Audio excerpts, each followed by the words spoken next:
ಸಾಲ ಮಾಡಿದ್ರು. ಆದ್ರೆ ಯಾವುದೇ ರೈತರ ಸಾಲ ಮನ್ನಾ ಮಾಡಲಿಲ್ಲ. 2004ರಲ್ಲಿ ಧರ್ಮಸಿಂಗ್ ಅವರು ಮುಖ್ಯಮಂತ್ರಿಗಳಾಗಿದ್ರು, ಯಾವುದೇ ರೈತರ ಸಾಲ ಮನ್ನಾ ಮಾಡಲಿಲ್ಲ. ಅಕಸ್ಮಾತ್ ಆಗಿ 2006ರಲ್ಲಿ ಕುಮಾರಣ್ಣವರು ಮುಖ್ಯಮಂತ್ರಿಗಳಾದಾಗ 3,500 ಕೋಟಿ ಸಾಲ ಮಾಡಿದ್ರು, 3,500 ಕೋಟಿ. ಆದ್ರೆ ಅದರಲ್ಲಿ 2,500 ಕೋಟಿಯನ್ನ ರೈತರ ಸಾಲ ಮನ್ನಾ ಮಾಡಿದ್ರು. ಬಹುಶಃ ಇತಿಹಾಸದಲ್ಲಿ ಅತಿ ಕಡಿಮೆ ಸಾಲ ಮಾಡಿರ್ತಕ್ಕಂಥ ಕರ್ನಾಟಕ ರಾಜ್ಯದ ಇತಿಹಾಸದಲ್ಲೇ ಅತಿ ಕಡಿಮೆ ಸಾಲ ಮಾಡಿರ್ತಕ್ಕಂಥವ್ರು ಯಾರಾದರೂ ಇದ್ರೆ ಅದು ಎಚ್.ಡಿ. ಕುಮಾರಸ್ವಾಮಿ ಅವರು ಅನ್ನುವಂಥದ್ದನ್ನ ನಾವೆಲ್ಲರೂ ಕೂಡ ತಿಳ್ಕೊಳ್ಬೇಕಾಗಿದೆ.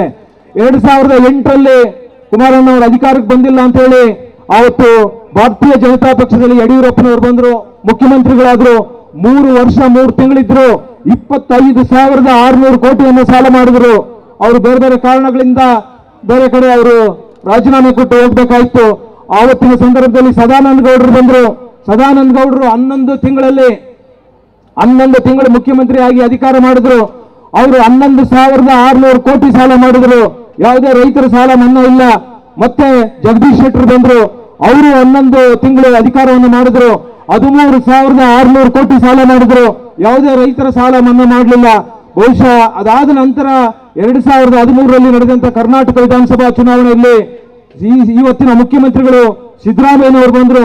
ಇವರ ಬಂದ ನಂತರ ಇದರ ಸಾಲದ ಪ್ರಮಾಣ ಎಷ್ಟಾಗಿದೆ ಅಂತ ಹೇಳಿದ್ರೆ, ಇತಿಹಾಸದಲ್ಲೇ ಸ್ವತಂತ್ರ ಬಂದಾಗಲಿಂದ ಇವತ್ತುವರೆಗೂ ಕೂಡ 8 ಲಕ್ಷ ಕೋಟಿ ಕರ್ನಾಟಕದ ಸಾಲ ಇದೆ. ಅದರಲ್ಲಿ 4 ಲಕ್ಷ ಕೋಟಿ ಈ ಪುಣ್ಯಾತ್ಮ ಮಾಡಿರ್ತಕ್ಕಂಥದ್ದು.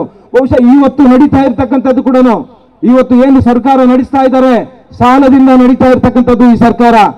ಅಕಸ್ಮಾತ್ ಆಗಿ 18ರಲ್ಲಿ ಅವ್ರು ಹೇಳ್ತಾ ಇದ್ರು 13ರಿಂದ 18ರವರೆಗೆ 5 ವರ್ಷಗಳ ಆಡಳಿತದಲ್ಲಿ ನೀವು ಮಪ್ರಾಣೆ ನೀವು ಮುಖ್ಯಮಂತ್ರಿಗಳಾಗೋದಿಲ್ಲ ಅನ್ನುವಂಥದ್ದು ಚಾಲೆಂಜ್ ಆಗ್ತಾ ಇದ್ರು ಕುಮಾರಸ್ವಾಮಿ ಅವರಿಗೆ. ಅವರ ಅಪ್ರಾಣೆ ಮುಖ್ಯಮಂತ್ರಿಗಳಾಗೋದಿಲ್ಲ, ನಾವು JDS ಎಲ್ಲಿ ಮೂಲೆ ಗುಂಪು ಮಾಡಿ ಮನೆಗೆ ಕಳಿಸ್ತೀವಿ ಅನ್ನುವಂಥದ್ದನ್ನು ಹೇಳಿದ್ರು. ನೋಡಿ ದುರಂತ ಆಗಿದೆ. ಸುದೈವ 2018ರಲ್ಲಿ ನಾವು ಕೂಡ 39 ಸ್ಥಾನ ಬಂದ್ವಿ. ದೆಹಲಿಯಿಂದ ದೇವೇಗೌಡರು ಮನೆ ಬಾಗಿಲಿಗೆ ಬಂದು ನೀವೇ ಮುಖ್ಯಮಂತ್ರಿಗಳು ಅಂತ ಹೇಳಿ ಬೇಡಿ ಕಾಡಿ ಮುಖ್ಯಮಂತ್ರಿಗಳನ್ನ ಮಾಡಿದ್ರು. ಆವತ್ತಿನ ಮುಖ್ಯಮಂತ್ರಿ ಆಗಿ ಕೆಲಸ ಮಾಡ್ತಾ ಇದ್ರು, ಒಳ್ಳೆ ಕೆಲಸ ಮಾಡ್ತಾ ಇದ್ರು ಕುಮಾರಸ್ವಾಮಿ ಅವರು.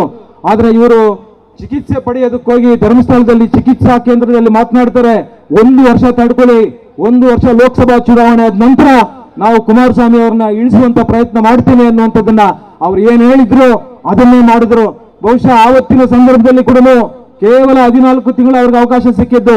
ಈ 14 ತಿಂಗಳಲ್ಲಿ ನಾವು ಚುನಾವಣಾ ಪೂರ್ವದಲ್ಲಿ ರೈತರಿಗೆ, ಕರ್ನಾಟಕ ರಾಜ್ಯದ ರೈತರಿಗೆ ಏನ್ ಭರವಸೆಯನ್ನ ಕೊಟ್ಟಿದ್ವಿ, ಸಾಲ ಮನ್ನಾ ಮಾಡ್ತೀವಿ ಅಂತ ಹೇಳಿದ್ವಿ. ಆದ್ರೂ ಕೂಡ ಪೂರ್ಣ ಪ್ರಮಾಣದ ಅಧಿಕಾರ ಬಂದಿಲ್ಲ ಅಂದ್ರೂ ಕೂಡ 26,000 ಕೋಟಿ ಕರ್ನಾಟಕ ರಾಜ್ಯದ ರೈತರ ಸಾಲ ಮನ್ನಾ ಮಾಡಿರ್ತಕ್ಕಂಥ ಈ ದೇಶದಲ್ಲಿ ಅಂತ ಒಂದು ಕೀರ್ತಿ ಇದ್ರೆ ಯಾರಿಗಾದ್ರೂ ಇದ್ರೆ ಅದು ಎಚ್.ಡಿ. ಕುಮಾರಸ್ವಾಮಿ ಅವರಿಗೆ ಅನ್ನುವಂಥದ್ದನ್ನ ನಾವೆಲ್ಲರೂ ಕೂಡ ತಿಳ್ಕೊಳ್ಬೇಕಾಗುತ್ತದೆ.